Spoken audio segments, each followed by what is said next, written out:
अरे कहाँ गई दोनों की दोनों? जब भी घर में कोई काम होता है मैं इन्हें इधर उधर ढूंढती रहती हूँ, लेकिन कहीं नजर ही नहीं आती। तभी किचन से आवाज आती है। लगता है किचन में कोई है, वहीं जाकर देखती हूँ इन दोनों को आखिर क्या कर रही हैं। मनोरमा किचन में जाती है, जहाँ उसकी दोनों काली बहुएं सभी के लिए नाश्ता बना रही होती हैं। तुम दोनों अभी तक यहीं पर हो? अरे ये नाश्ता पानी तो होता रहेगा, घर की साफ सफाई कब करोगी? मेरे हिसाब से तो तुम्हें सुबह 5 बजे उठ जाना चाहिए था। माँ जी हम तो सही समय पर ही उठे हैं। अच्छा वो तो दिख रहा है, मैंने तुम्हें कहा था ना करवा चौथ आ रहा है, जिसके चलते तुम्हें घर में साफ सफाई अच्छे से करनी है, और आज जाकर छत पर भी साफ कर लेना। तुम्हें पता है ना हमारे मोहल्ले की सभी औरतें अपना व्रत खोलने हमारे घर की छत पर ही आएंगी, क्योंकि हमारे घर की छत इतनी बड़ी जो है। ठीक है माँ जी आप चिंता मत करो, हम सारे काम अच्छे से कर लेंगे। काव्या की बात सुनने के बाद मनोरमा वहाँ से चली जाती है। उसके जाते ही काजल काव्या से कहती है, जब देखो इन्हें हम ही दिखाई देती है। अरे वो दूध की धुली गोरी चिट्टी 3 बहुएं तो पैर पसार कर अपने कमरे में सो रही हैं। हम ही क्यों करें सारे काम? अरे मेरी प्यारी बहन, बात को समझने की कोशिश कर। ससुराल में ही पहला करवा चौथ है और मैं नहीं चाहती कि माँ जी किसी भी बात से लेकर हम दोनों को ताने कसे। मैं तो बस आपकी वजह से और माँ बाबूजी की वजह से ही चुप रहती हूँ, वरना तो इन लोगों को मैं अच्छा सबक सिखा सकती हूँ। ऊपर से हम दोनों बहनें इतनी गरीब हैं कि अपने माता पिता की इज्जत खराब नहीं करना चाहती, लेकिन ये लोग हमारी मजबूरी का फायदा उठाते हैं। काजल की बात सुनकर काव्या कुछ कह नहीं पाती। दोनों बहनें सभी के लिए नाश्ता बनाने के बाद घर की साफ सफाई में लग जाती हैं। दोपहर के 12 बज रहे होते हैं।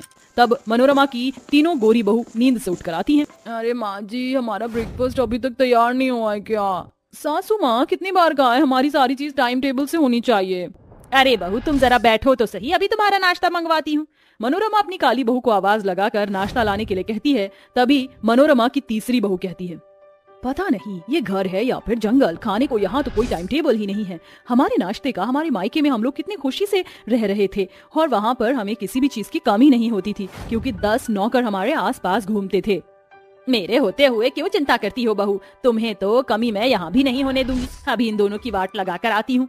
मनोरमा ऐसा कहकर तुरंत ही अपनी दोनों काली बहू के पास जाती है और कहती है, अरे तुम दोनों को तब से आवाज लगा रही हूँ, क्या तुम्हें मेरी आवाज सुनाई नहीं देती है? आवाज का घूंट भर भर कर पी रही हो। काव्या और काजल रसोई में ही अपना नाश्ता कर रही होती हैं। क्या बात है, तभी तो मैं बोलूं ये राशन इतनी जल्दी जल्दी कैसे खत्म होता है?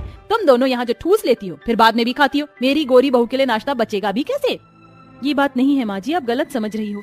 हम काम करके थक गए थे, फिर अभी हमें रसोई में भी थोड़ा काम करना था, इसलिए हमने यही नाश्ता कर लिया। बात पलटने की जरूरत नहीं है, जल्दी से मेरी गोरी बहू के लिए नाश्ता लेकर आओ, बाद में खाना तुम अपना नाश्ता।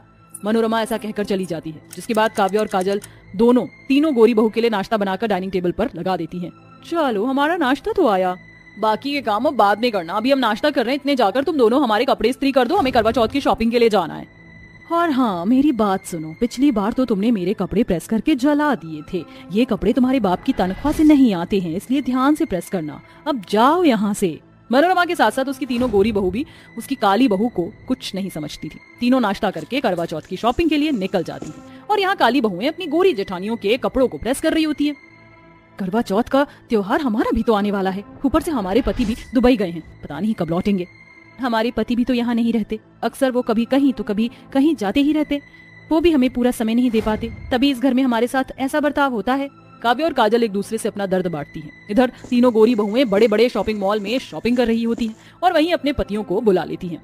ये साड़ी तुम पर बहुत अच्छी लग रही है शेफाली। इस बार तो तुम मेरे ही पसंद के कपड़े पहनना अनन्या।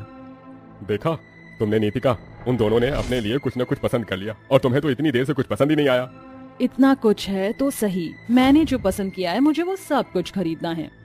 ढेर सारी करवा चौथ की शॉपिंग करने के बाद तीनों वापस घर लौट आती हैं। वो अपने साथ साथ अपनी सास के लिए भी बहुत कुछ लेकर आती हैं। माँ जी देखो, हम आपके लिए लाल बनारसी साड़ी लेकर आए हैं, हाथों के लिए चूड़ा लेकर आए हैं और ये लाल और गोल्डन कलर की ज्वेलरी भी लेकर आए हैं। इन्हें पहनने के बाद तो आप बहुत खूबसूरत लगेंगी। हम तो आपके लिए हमेशा कुछ न कुछ लेकर आते हैं, लेकिन आपकी ये दोनों निठल्ली बहुएं आपको इस बार करवा चौथ पर क्या देने वाली हैं? इन फटीचरों से उम्मीद भी क्या कर सकती हूँ, जैसे गरीब खानदान से आई हैं वैसे ही गरीब तोहफे ही देंगी।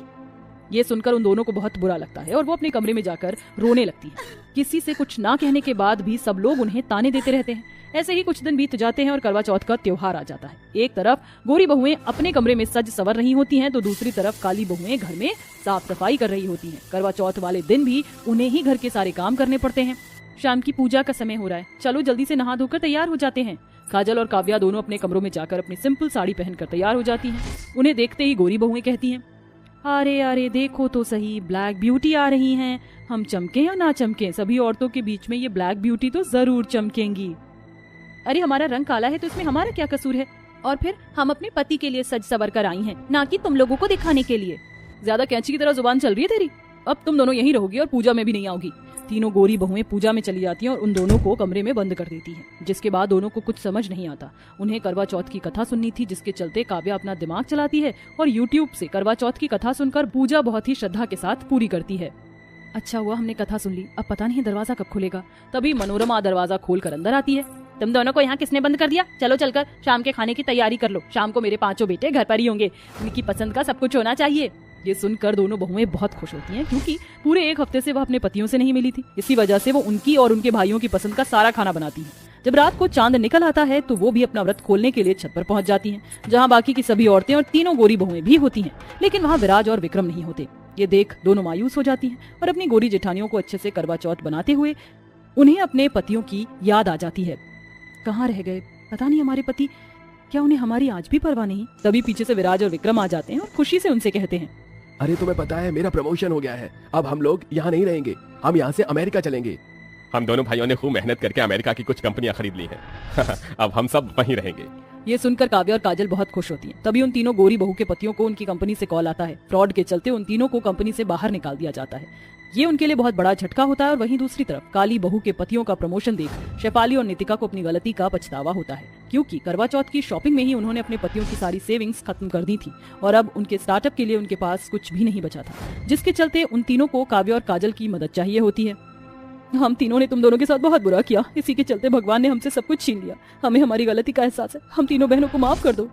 तुम तीनों को गोरे होने का इतना घमंड था कि तुमने कभी दूसरे की परेशानी को समझा ही नहीं, लेकिन हमारा दिल तुम्हारी तरह पत्थर का नहीं है, हम तुम्हारी मदद जरूर करेंगे। वह अपने पतियों से पैसे लेकर उन तीनों को दे देती है, जिसके बाद उन तीनों के पति भी एक नया स्टार्टअप करते हैं। उस करवा चौथ के बाद तीनों गोरी बहू का बर्ताव अपनी काली देवरानियों के लिए बिल्कुल बदल जाता है और अब वह उनके साथ खुशी से रहने लगती हैं।